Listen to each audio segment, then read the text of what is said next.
ఓం శ్రీకృష్ణాయ నమః. జయ గురుదేవ్.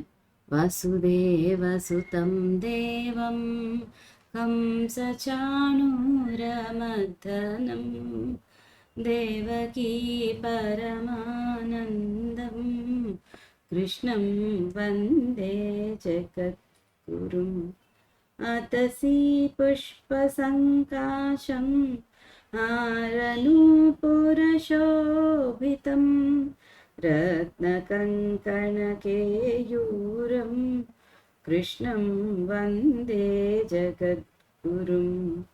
उत्फुल्लपद्मपत्राक्षं नीलजीमूतसन्निभं यादवानां शिरोरत्नं कृष्णं वन्दे जगद्गुरुं. मन्दारगन्धसंयुक्तं चारुहासं चतुर्भुजं बर्हिपिञ्छावचूडाङ्गं कृष्णं वन्दे जगद्गुरुं. गोपिकानां कुचद्वन्द्वा कुङ्कुमाङ्कितवक्षसं श्रीनिकेतं महेश्वासं कृष्णं वन्दे जगद्गुरुं.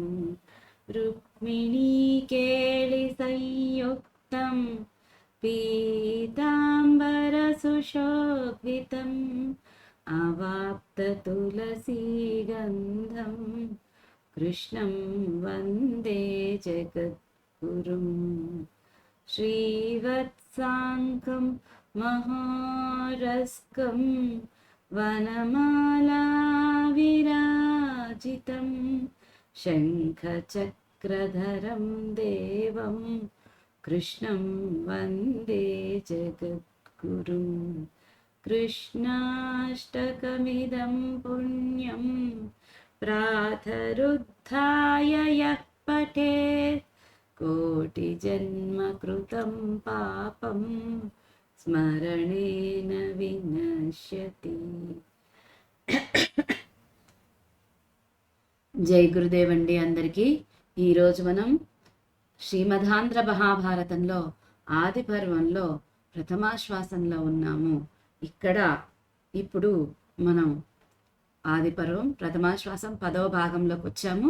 ఈ 10వ భాగంలో నిన్నటి వరకు చివరి భాగంలో మనం తెలుసుకున్న ప్రకారంగా భృగు కొడుకైనటువంటి చవనుడికి శర్యాతి మహారాజు కుమార్తె అయినటువంటి సుకన్యకు ప్రమతి అనేవాడు పుడతాడు. ఈ ప్రమతికి ఘృతాచి అనే అప్సరసుకు భృగువంశంలో పుట్టిన వాళ్ళలో శ్రేష్ఠుడైన రురుడు అనే అతను జన్మిస్తాడు. అయితే ఈ చవనుడు సుకన్యని ఎలా వివాహం ఆడతాడు అనేది అరణ్య పర్వంలో మనకి తృతీయాశ్వాసంలో చెప్పబడి ఉంది. అయితే ఇక్కడ మళ్ళీ మనం వస్తే కనుక ప్రమద్వర అని ఆవిడ ఒక అప్సరసకు ఒక ఋషికి పుట్టినటువంటి కుమార్తె. ఆమెకి ఆ ప్రమద్వరను ఈ రురుడు భృగువంశంలో పుట్టినటువంటి రురుడు ఎంతో ఇష్టపడతాడు. అయితే ఈ ప్రమద్వర ఒకరోజు ఉద్యానవనంలో ఆడుతూ ఉంటే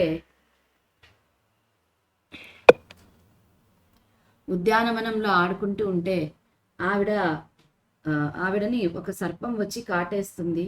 ఆ సర్పం కాటుకు ఆమె నేల మీద పడి చనిపోతుంది. అయితే ఆమెను నేల మీద అలా చనిపోయి పడి ఉన్నటువంటి ఆమెను చూడడానికి అక్కడ ఉన్న ఋషులందరూ వస్తారు. ఎంతో మంది ఋషులు వస్తారు ఆమెను చూడడానికి. ఎందుకు వచ్చారు అంటే అంతమంది హృదయాలను యొక్క ప్రేమను పొందుతుంది ఈ ప్రమద్వర. అంతటి మంచి అమ్మాయి అనమాట.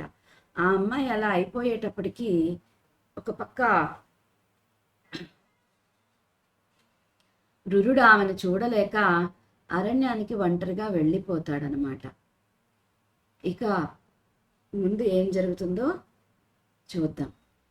148 పద్యము.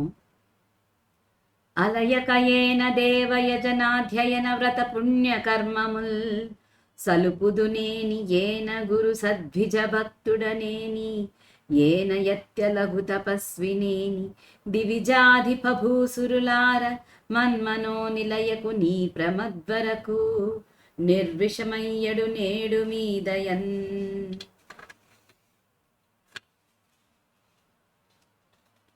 తాత్పర్యం: ఓ దేవతా ప్రభులారా, బ్రాహ్మణులారా, నేను అలసట లేకుండా దేవతలను పూజించటం, యజ్ఞాలను ఆచరించటం, వేదాలను పఠించటం, వ్రతాలను ఆచరించటం అనే పుణ్యకార్యాలను చేసేవాడనైతే, నేను గురువులకు, ఉత్తమ బ్రాహ్మణులకు భక్తుడనైతే, నేను గొప్ప తపస్సు గలవాడనైతే, నేడు నా మనస్సే నిలయంగా కల నా ప్రాణనాయిక అయిన ఈ ప్రమద్వర మీ దయచేత విషవిముక్తురాలోగుగాక. ఇక రురుడు ఏం చేస్తాడు? అడవికి ఒంటరిగా వెళతాడు అడవికి. అయితే అక్కడ ఆయన ఏమంటాడు? ఓ దేవతల్లారా, బ్రాహ్మణుల్లారా. అంటే ఇక్కడ బ్రాహ్మణులు అంటే ఎవరు? ఆ పరమాత్మను ఎప్పుడూ కూడా మనసులో తలుచుకుంటూ రమించుతూ ఆ పరమాత్మతో ఉండేటువంటి బ్రాహ్మణులు అనమాట. అలాంటి బ్రాహ్మణులారా, వాళ్ళతో అంటున్నాడు ఏమని? నేను అలుపు లేకోకుండా దేవతలను పూజిస్తూ, యజ్ఞాలను ఆచరిస్తూ, వేదాలను పఠిస్తూ, వ్రతాలను ఆచరిస్తూ అనేక పుణ్యకార్యాలను చేస్తూ ఉన్నవాడినైతే కనుక, నేను గురువులకు, ఉత్తమ బ్రాహ్మణులకు భక్తుడనైతే కనుక, నేనే గనక గొప్ప తపస్సు గలవాడనైతే కనుక, నా మనసంతా నిలయంగా ఉన్నటువంటి ఆ ప్రమద్వర నా ప్రాణనాయక అంటున్నాడు ఆయన. అంటే నా ప్రాణాలకి అధీశ్వరాలు ఆవిడ అంటున్నాడు ఆయన. ఎంత ప్రేమ చూడండి ఆయనకి. అలాంటి ఈ ప్రమద్వర నీ దయచేత నేను ఇవన్నీ చేసిన వాడిని, ఇలా నేను కరెక్ట్గా చేసిన వాడిని అయితే నీ దయతో ఆమె విషం నుంచి ముక్తురాలవుతుంది అని చెప్పి అంటాడు. 149. అపరిమితాజ్ఞ చేసియు మహాపురుషుల్ విషతత్వ సంహితా నిపుణులు మంత్రతంత్రములు నేర్చి విధించియు దీనికిన్ విషవ్యపగతమైన జీవమిది వచ్చునుపాయము సేయ రొక్కో నా తపఫలమన్నా తపము ఫలంబు నధ్యయన దాన ఫలంబులు నిత్తు వారికిన్. మహాత్ములు మహిమాన్వితమైన యాజ్ఞ చేసి కాని, విషతత్వాన్ని తెలిపే శాస్త్రంలో నేర్పరులైన వారు మంత్రతంత్రాలు ఉచ్చరించి ప్రయోగించి కాని, విషం చేత ప్రాణాలు కోల్పోయిన ఈ ప్రమద్వరకు అవి తిరిగి వచ్చే ఉపాయం చేసి పెట్టరా? ఆ విధంగా చేసిన వారికి నా తపఫలాన్ని, వేదాధ్యయన ఫలాన్ని, దానాల ఫలాన్ని ఇస్తాను. ఇక ఏమంటున్నాడు ఇంకా ఆయన? మహాత్ములు మహిమాన్వితమైనటువంటి ఆజ్ఞ చేస్తే గాని, విషతత్వాన్ని తెలిపే శాస్త్రంలో నేర్పరులైన వాళ్ళు గాని, మంత్రతంత్రాలను ఉచ్చరించి ప్రయోగించినా కాని సరే, విషం చేత ప్రాణాలు కోల్పోయిన నా ప్రమద్వరకి ఆ ప్రాణాలను తిరిగి వచ్చే ఉపాయం చేసి పెడతారా ఎవరైనా? ఈ విధంగా ఎవరైనా చేసి పెడితే వాళ్లకు నా తపస్సు ఫలితాన్ని, నా వేదాధ్యయన ఫలితాన్ని, నా దానాల యొక్క ఫలాన్ని కూడా ఇచ్చేస్తాను అని అంటున్నాడు. విశేషం: కొందరు సిద్ధవాక్కులు పాము కరిచిన వారి వద్దకు వెళ్ళి, విషమా దిగి తొలగిపోము అని ఆజ్ఞాపిస్తే అది తొలగిపోతుంది. అట్లే మంత్రతంత్ర ఔషధాదుల చేత కూడా సర్పదష్టులైన వారిని బ్రతికించవచ్చును. ఈ పద్యంలో రురుడికి ప్రమద్వర ఎడగల నిర్మలము అధికము అయిన అనురాగం వెల్లడి అవుతున్నది. అతడు ఆమెను బ్రతికించటానికి ఎటువంటి త్యాగమైనా చేయడానికి సిద్ధమై ఉన్నాడు. కాబట్టి రురుడి ప్రేమ ఇందులో అసంలక్ష్య క్రమధ్వని చేత ప్రతీయమానమవుతున్నది. ఇంకా విశేషంలో ఏం చెప్తున్నారు? కొంతమంది సిద్ధులు ఉంటారు, అంటే వాక్సిద్ధి కలిగిన సిద్ధులు ఉంటారు. వాళ్ళు ఏం చెప్తారు? వాళ్ళు పాము కచ్చిన వాళ్ళ దగ్గరికి, ఏ విషమా దిగిపో అన్నంగానే విషం దాని పాటికి దిగిపోతుంది. అంటే అంతటి వాక్శుద్ధి అన్నమాట వాళ్ళకి. అలాగే మంత్రతంత్రాలు, ఔషధాలతోటి సర్పం చేత కాటువేయబడిన వాళ్ళని బతికించవచ్చు. ఈ పద్యంలో రురుడికి ప్రమద్వర మీద ఉన్నటువంటి నిర్మలమైనటువంటి అధికమైనటువంటి ప్రేమ, అనురాగం మనకి ఇక్కడ తెలుస్తుంది. అయితే ఆమెను బ్రతికించడానికి అతను ఎంతటి త్యాగమైనా చేయటానికి సిద్ధంగా ఉన్నాడు. కాబట్టి రురుడి ప్రేమ ఇందులో ఇక చెప్పడానికి అలవి కానంత ఉంది అని చెప్పి చెప్తున్నారు ఇక్కడ. 150 వచనం: అని దీనవదనుండయ్యాక్రోశించువానికి నాకాశంబున నుండి యొక్క దేవదూత ఇట్లనియే, నయ్యా కాలవశంబైనెవ్వరికి దీర్పదరంబుగా దొక్కయుపాయంబుగలదు చేయునోపుదేని చెప్పెద వినుము నీ ఆయుష్యంబునం దద్దం బిక్కన్య కిమ్మనిన రురుండట్ల సేయుదునని తన యాయుష్యంబునం దద్దం బక్కన్యకిచ్చిన నక్కోమలి దొల్లింటి కంటెనదిక శృంగార సమన్వితయై విష నిర్ముక్తయయ్యే నట్లు దేవదూత ధర్మరాజానుమతంబునదన చెప్పిన యుపాయంబునం భ్రమద్వరను పంచతత్వంబు వలనంబాపిరురుండును దాని వివాహం వైయిష్టోపభోగంబులననుభవించుచునుండి. తాత్పర్యం: అని దైన్యంతో కూడిన ముఖం కలువాడై ఎలుగెత్తి ఏడుస్తున్న రురునకు ఆకాశం నుంచి ఒక దేవదూత ఇట్లా పలికాడు: ఆర్య, కాలగోచరత్వం కలిగితే ఎవరికినీ తొలగింప శక్యం కాదు. అయినను ఒక మార్గం ఉన్నది. చేయగలిగినట్లయితే చెబుతాను వినుము. నీ ఆయుర్దాయంలో సొగం ఈ బాలికకు ఇమ్ము అని దేవదూత పలకగానే రుడు అలాగే చేస్తానని తన ఆయువులో సొగాన్ని ఆ బాలికకు ఇయ్యగానే ఆ సుందరి ముందటి కంటే ఎక్కువ సౌందర్యం కలదై విషం నుంచి విముక్తి చెందింది. ఆ విధంగా దేవదూత యముడి అనుమతితో తాను చెప్పిన ఉపాయం చేత ప్రమద్వరను మృత్యువు నుండి ఉద్ధరించాడు. రురుడు కూడా ఆ ప్రమద్వరను పెండ్లాడి ప్రీతికరాలైన భోగాలను అనుభవిస్తూ ఉండి. ఇక్కడేం చెప్తున్నాడు తాత్పర్యంలో నన్నయ్య? ఇలా ఎంతో దీనత్వంతో ఉండినటువంటి ఆ రురుడు ఆకాశంలో చూస్తూ ఎలుగెత్తి ఏడుస్తుంటే ఆకాశంలో నుంచి ఒక దేవదూత పలికాడనమాట. అయ్యా, కాలగోచరత్వం అంటే కాల సమయం ఆసనమైందంటే సమయం ఆసనమైంది అంటే ఆ అమ్మాయికి ఇంతే ఆయుష్ అని ఉన్నప్పుడు ఎవరికైనా సరే దాన్ని తొలగించడం సాధ్యం కాదు. ఎందుకంటే ఇంతే ఆయుష్ ఉన్నప్పుడు ఎవరికి ఇంకొక వేరే ఏమన్నా చేసినా కూడా వాళ్ళు బతకరు అని చెప్తాడు. అయినా సరే ఇంకొక మార్గం ఉంది, నువ్వు చేయగలిగితే కనుక చెప్తాను అంటాడు. అయితే చెప్పమని అడిగితే నీ ఆయుష్లో సగం ఆ అమ్మాయికి ఇవ్వగలుగుతావా అని అడుగుతాడు. అంటంగానే దేవదూత చెప్పంగానే రుడు అలాగే చేస్తానని చెప్పి తన ఆయుష్లో సగాన్ని ఆ ప్రమద్వరకు ఇచ్చేస్తాడు. ఇయ్యగానే ఆ అమ్మాయి ముందు కంటే ఇంకా ఎక్కువ అందంగా విషం నుంచి బయటపడి విముక్తి పొంది బతుకుతుందనమాట. ఆ విధంగా ఆ దేవదూత యముడి అనుమతితో తాను చెప్పిన ఉపాయం చేత ప్రమద్వరను మృత్యు నుండి ఉద్ధరిస్తాడు రురుడు. రురుడు కూడా ఆ ప్రమద్వరను పెళ్లి చేసుకుని ఆమెతోటి ఇష్టకరమైన భోగాలను అనుభవిస్తూ ఉన్నాడు. 151.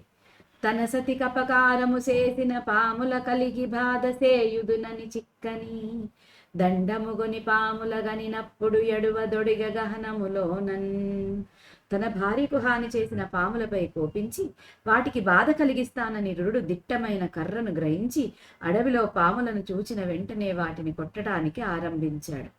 ఇక తన భార్యని ఇలా బాధ పెట్టింది కదా పాము అనేసి ఆ పాముల జాతి మీదే కోపం వచ్చేసి పాములను బాధ పెడతాను అనేసి ఒక దట్టమైన కర్రను తీసుకొని అడవిలో చిక్కిన పాముల్ని చూచిన వెంటనే చాలు వాటిని కొట్టడం మొదలు పెడతాడు. విశేషం: పాములకన్ ప్లస్ అలిగి. ఇటువంటి చోట్ల నన్నయ్య షష్ఠీ విభక్తి వాడుతూ ఉంటాడు. కారక విశేషం. 152. తిరుగుచు బుట్టలం వదల ద్రిమ్మరు పాముల రోసి రోసి నిష్ఠురతర దీర్ఘదండమున డొల్లగరేయుచు వచ్చి వచ్చి అయ్యిరవున డుండు భంబను హింగని వ్రేయగదండమెత్తుడున్ హరిహరి అంచు డుండు మహోహి భయం పడి పల్కు భార్గవున్.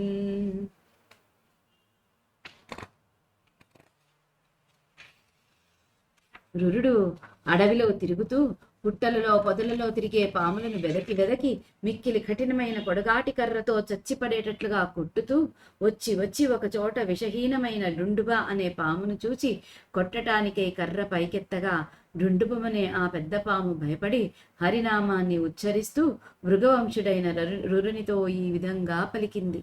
రురుడు ఇలా అడవిలో తిరుగుతూ పుట్టల్లో పొదల్లో ఉన్న పాముల్ని వెదికి కఠినమైనటువంటి పొడగాటి కర్రతో వాటిని చచ్చేటట్లుగా కుట్టి చేస్తూ ఉంటే ఒకరోజు ఒక చోట విషము లేనటువంటి డుండుబ అనే పామును చూసి దాన్ని కూడా కొట్టడానికి కర్రను పైకెత్తితే ఆ డుండుభం అనే పాము భయపడి హరినామాన్ని ఉచ్చరిస్తుంది. హరిహరి హరిహరి అని ఉచ్చరిస్తూ మృగవంశుడైనటువంటి ఆ రుడితో ఇలా పలికిందట. విశేషం: అయ్యిరువున అనే చోట అయ్యరవన, ఒక్కిరుకున అయ్యొరనొక అయ్యిరువున అయ్యిరుగున వచ్చి యొక్కచో నిరుకున వచ్చి యొక్కచో నెరనొక అనే పాఠాలు అనేకములున్నవి.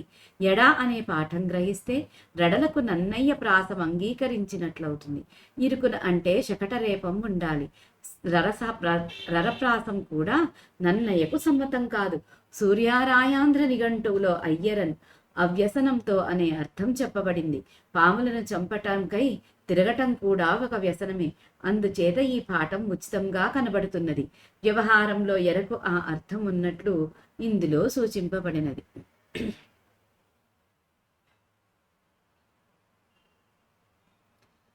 ఇక్కడ విశేషంలో ఏం చెప్తున్నారు? పాములు చంపడానికి తిరగటం కూడా, దానికోసమే తిరగటం అనేది కూడా ఒక వ్యసనము అని చెప్పి చెబుతున్నారనమాట ఇక్కడ. ఇక 153. ఏమి కారణమయ్య పాములకింత యల్గితి, వీవు తేజోమయుండవు బ్రాహ్మణుండవు సౌవ్రతుండవు, నా ఉడుంబాములెగ్గొనరించ మత్ప్రియ భామ, కేనురు రుండ నుద్దామ సత్పుడ నిన్ను నిప్పుడు దండితాడు చేసెదన్. పాములపై ఇంత అధికంగా కోపించినావు, అందుకు ఏమి కారణమయ్యా? నీవు గొప్ప తేజస్సుతో కూడినవాడు, బ్రాహ్మణుడు, మంచి వ్రతం కలవాడు అని నా అనంతరం రురుడు ఈ విధంగా పలికాడు. ప్రియురాలైన నా భార్యకు పాములు హాని చేసినవి. నేను అధిక బలం కల రురుడనే భార్గవుడను. నిన్ను ఈ క్షణంలోనే దండముతో కొట్టి చంపుతాను. ఇక చెప్తున్నాడు ఈ తాత్పర్యంలో రురుడు ఏమని? పాములపై ఇంకా కాదు, రురుడు కాదు, ఇక్కడ చెప్తున్నది ఎవరు? ఆ డుండుబము అనే పాము చెప్తుందనమాట. ఎందుకయ్యా పాములపై నీకంత కోపం పెట్టుకున్నావు? ఏం కారణమయ్యా? ఎంతో గొప్ప తేజస్తో ఉన్నవాడివే నువ్వు, బ్రాహ్మణుడవే, మంచి వ్రతం కలిగిన వాడివే అని అంటే రురుడు ఇలా చెప్పాడనమాట. నా ప్రియురాలైనటువంటి భార్యను నీ పాములే కలిసి చంపాయి. అందుకే నేను అధిక బలం కలిగిన వాడని, నేను రురుణ్ణి, నేను భార్గవుణ్ణి అంటే భృగువంశంలో పుట్టిన వాడిని అని అర్థం. నిన్ను ఈ క్షణంలోనే నా దండంతో కొట్టి చంపుతాను అంటాడు. విశేషం తేజోమయాది విశేషణాలు కోపరహితుడిపై ఉండవలసిన వాడవని సూచిస్తున్నవి. కాబట్టి ఇక్కడ అర్ధాంతర సంక్రమిత వాచధ్వని ఉన్నది. మత్త కోకిలంలోని ప్రతిపాదానికి రసజజభర అనే 6 గుణాలు 18 అక్షరాలు ఉంటాయి. 11వ అక్షరం యతిస్థానం. ఇందులోని మొదటి గురువును 2 లఘువులుగా చేస్తే తరళమవుతుంది. వచనం 154. అని రురుండలిగి కృతాంతకర దండంబుబోని తన దండం వెత్తి కొనుడు దక్షణం వఢుండు భంబు ముని అయి ఎదుర నిలిచినంజూచి రురుండిట్లనియే అని పలికి రురుడు యముని చేతిలో ఉండే దండాయుధాన్ని పోలిన తన చేతిలో ఉన్న కర్రను పైకెత్తగా వెంటనే ఆ డుండుబమనే ఆ పాము ముని రూపం ధరించి తన ఎదుట నిలబడింది. ఆ మార్పు చూచి రురుడు ఈ విధంగా పలికాడు. ఈయన ఎప్పుడైతే రురుడు తన చేతిలో యముడి చేతిలో ఉండే కాలపాశంలాగా ఈయన దండాయుధాన్ని ఎత్తి తన చేతిలో కర్రను పైకెత్తంగానే ఆ డుండుబమనే పాము తత్క్షణమే ఆ క్షణమే ముని రూపాన్ని ధరించి అతని ఎదుట నిలబడిందనమాట. నిలబడితే ఆ మార్పును చూచి రురుడు ఈ విధంగా పలుకుతాడు. విశేషం అలంకారం ఉపమ 155 పద్యం. ఉరగమవయ్యుండి మునీశ్వర వేషము దాల్చియున్నవడు వెంతయు నచ్చెరు విధి ఎట్టులు నావుడురునకు నిట్ల నియముని వరుండను రక్తిన్. తాత్పర్యం: ఇంతవరకు పాము రూపంతో ఉండి ఇప్పుడు మునిశ్రేష్ఠుడి రూపం ధరించి ఉన్న తీరు మిక్కిలి వింతగా ఉన్నది. ఇది ఏ విధంగా జరిగింది అని అడిగిన అనంతరం శస్త్రపాదుడనే ఆ మునిశ్రేష్ఠుడు రురునితో ఈ విధంగా చెప్పాడు. ఇక ఈ తాత్పర్యంలో ఏం చెప్తున్నారు? ఇంతకు ముందే పాము రూపంతో ఉండి ఇప్పుడు ముని రూపం ధరించి ఉన్నటువంటి ఈ తీరెంతో వింతగా ఉంది, ఇది ఎలా జరిగింది అని అడగంగానే సహస్రపాదుడనే ఆ మునిశ్రేష్ఠుడు రురుడితో ఈ విధంగా చెప్పాడు. సహస్రపాదుని వృత్తాంతం 156 వచనం. ఏను సహస్రపాదుండను ముని ముఖ్యుండ నా సహాధ్యాయుండు ఖగముండను ముని ముఖ్యుండగ్నిహోత్ర గృహంబుననున్న నేమపహాసార్థంబు తృణమయ స్పర్పంబం మునిపై వైచిన నతండులికి పడినా కలిగి నీవు నిర్వీర్యంబైన యొరగంబవగుమని శాపం విచ్చిన నేనును మేలంబు చేసిన నింతయలుగనేల క్షమీంపుమనినం వ్రసన్నుండై ఖగముండు నా వచనంబమోఘంబుగావున గొండక కాలంబుడుండు భంబవయ్యుండి భార్గవ కులవర్ధనుండైనరురుంగనిన ఎప్పుడు శాపవిముక్తుండవగుదువనే నని సహస్రపాదుండు రురునకుదన వృత్తాంతం వంతయు చెప్పి వెండియునిట్లనియే. తాత్పర్యం: నేను సహస్రపాదుడనే పేరుగల మునిశ్రేష్ఠుడను. నాకు సహపాఠి అయిన ఖగముడనే పేరు కల మునిశ్రేష్ఠుడు అగ్నిగృహంలో ఉండగా నేను పరిహాసానికై గడ్డితో చేయబడిన పామును ఆ మునిపై వేశాను. అతడు భయపడి నాపై కోపించి నీవు శక్తి లేని పామువు అగు అని శాపమివ్వగా నేను వేళాకోళం చేస్తే ఇంతగా కోపించటం ఎందుకు, మన్నింపుమని వేడుకోగా శాంతుడై ఖగముడు నా పలుకు వ్యర్థం కాదు కాబట్టి కొంతకాలం విషం లేని పామువై ఉండి భార్గవ వంశాన్ని వృద్ధి నొందించే రురుడు అనే వాడిని చూచినప్పుడు శాపం నుండి విముక్తుడవుతావని పలికాడు అని సహస్రపాదుడు రురునకు తన కథనంతా చెప్పి మరల ఈ విధంగా అన్నాడు.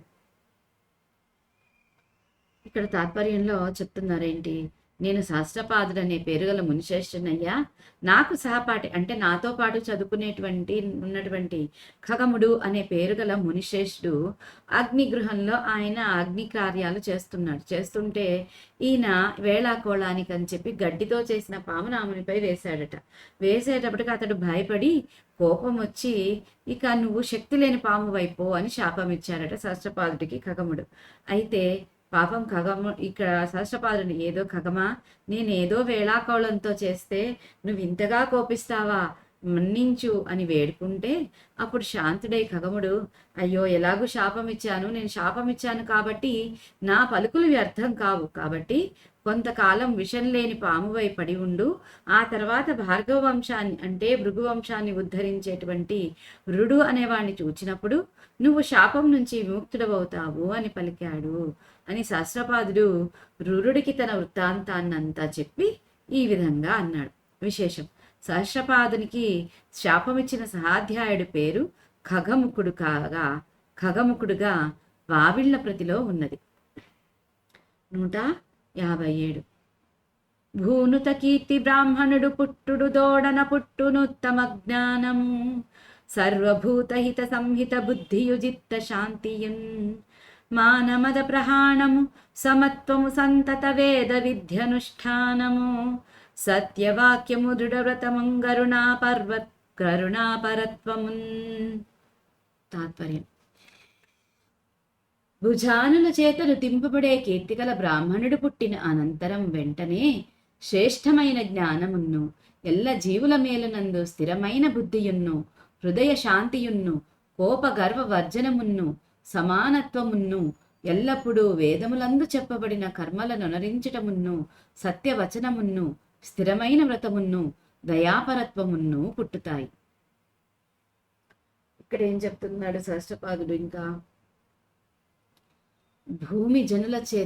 భూమిలో ఉన్నటువంటి జనుల చేత ఎంతో స్తుతింపబడేటువంటి కీర్తికల బ్రాహ్మణుడు పుట్టిన అనంతరం వెంటనే శ్రేష్టమైన జ్ఞానము ఎల్ల జీవులకి వాటి యందు మేలు కలిగేటువంటి స్థిరమైన బుద్ధి, హృదయ శాంతి, కోపము గర్వము లేనటువంటి తనాన్ని, సమానత్వాన్ని, ఎల్లప్పుడూ వేదాల యందు చెప్పబడినటువంటి కర్మలను చేయటమును, ఆ తర్వాత సత్యమైన వాక్కులను పలకటము, స్థిరమైన వ్రతమును చేయటమును, దయాపరత్వమును పుడతాయి. ఎవరికి? ఇవన్నీ ఒక మంచి బ్రాహ్మణుడు పుడితే ఆ బ్రాహ్మణుడికి ఈ లక్షణాలన్నీ ఉంటాయి. ఇలాంటి లక్షణాలన్నీ ఉన్నటువంటి బ్రాహ్మణుడు వీటినన్నిటినీ తన లక్షణాలతో తన చుట్టూ ఉన్న వాళ్ళందరినీ కూడా ఉద్ధరింపజేస్తాడనమాట. విశేషం: బ్రాహ్మణుడికి ఉండవలసిన లక్షణాలన్నీ ఇందు పేర్కొనబడినవి. ఈ రోజుటికి మహాభారతం స్వస్తి.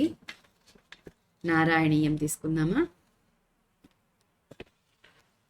ఎవరొస్తారు ముందుకు ఈరోజు నారాయణీయం?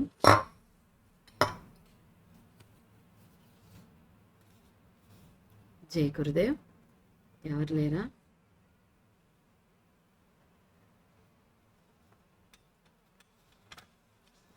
మనం 48వ దశకంలోకి ఉన్నాం.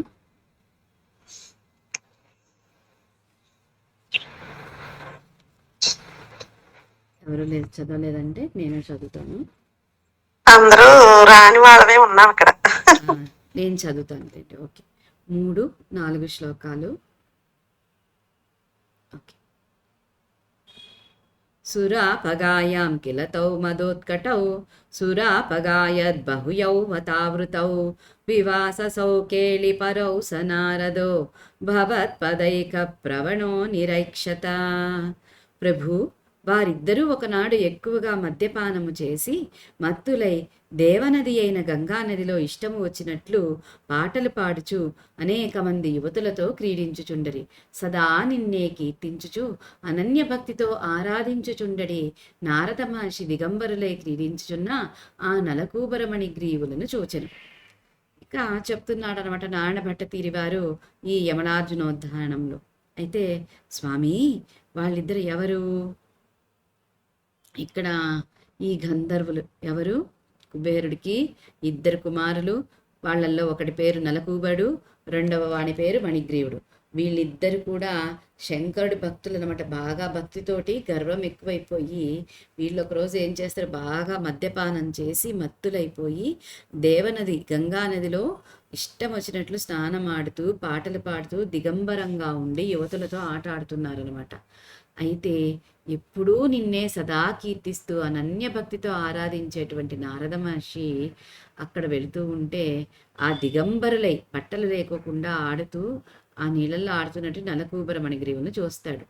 4 భియా ప్రియాలోకముపాత్తవాస సంపురో నిరీక్షాపి మదాంధచేతసౌ ఇమౌ భవద్భక్త్యుప శాంతి సిద్ధయే మునే జగౌ శాంతి మృతే కుతః సుఖం. భగవన్, నలకూబర మణిగ్రీవుల వెంటనున్న స్త్రీలు నారద మహర్షిని చూడగానే శాపభయముతో వెంటనే బట్టలు కట్టుకొనిరే. కానీ మదమత్తులైన నలకూబర మణిగ్రీవులు మాత్రము నారద మహర్షిని చూచినప్పటికీ లెక్కసేయకుండిరి. అందువలన ఆ మహర్షి నీ అందరి భక్తి వలననే వారికి మనశ్శాంతి కలుగునని శపించెను. మనశ్శాంతి లేని వారికి సుఖం కలుగదు కదా.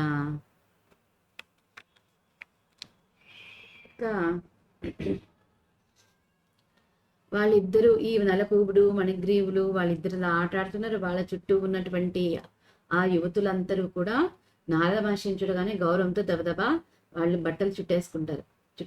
కానీ మదంతో మత్తుతో కళ్ళు నిండిపోయినటువంటి ఆ నలకూబడు మణిగ్రీవులు మాత్రము నారద మహర్షిని చూసినా కూడా పట్టించుకోకుండా అలాగే ఉండేటప్పటికి మహర్షికి నీ యందు భక్తితోటి ఆయనకి వాళ్ళకి బుద్ధి చెప్పాలి అనేసి శపిస్తారనమాట. ఆయన మనశ్శాంతి లేనటువంటి వాళ్ళకి సుఖం ఉండదు కదా స్వామి అని చెప్తున్నారు ఇక్కడ నారాయణ భట్టతిరివారు.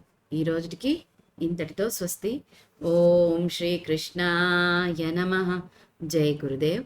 యదక్షర పదభ్రష్టం మాత్రాహీనం తు యద్భవేత్ తత్సర్వం క్షమ్యతాం దేవ నారాయణ నమోస్తుతే. విసర్గబిందు మాత్రాణి పదపాదాక్షరాణి చ న్యూనాని చాతిరిక్తాని క్షమస్వ పురుషోత్తమ. అన్యథా శరణం నాస్తి త్వమేవ శరణం మమ. తస్మాత్ కారుణ్యభావేన రక్ష రక్ష జనార్దన. లోకా సమస్తా సుఖినో భవంతు. లోకా సమస్తా సుఖినో భవంతు. లోకా సమస్తా సుఖినో భవంతు. ఓం శాంతి శాంతి శాంతి.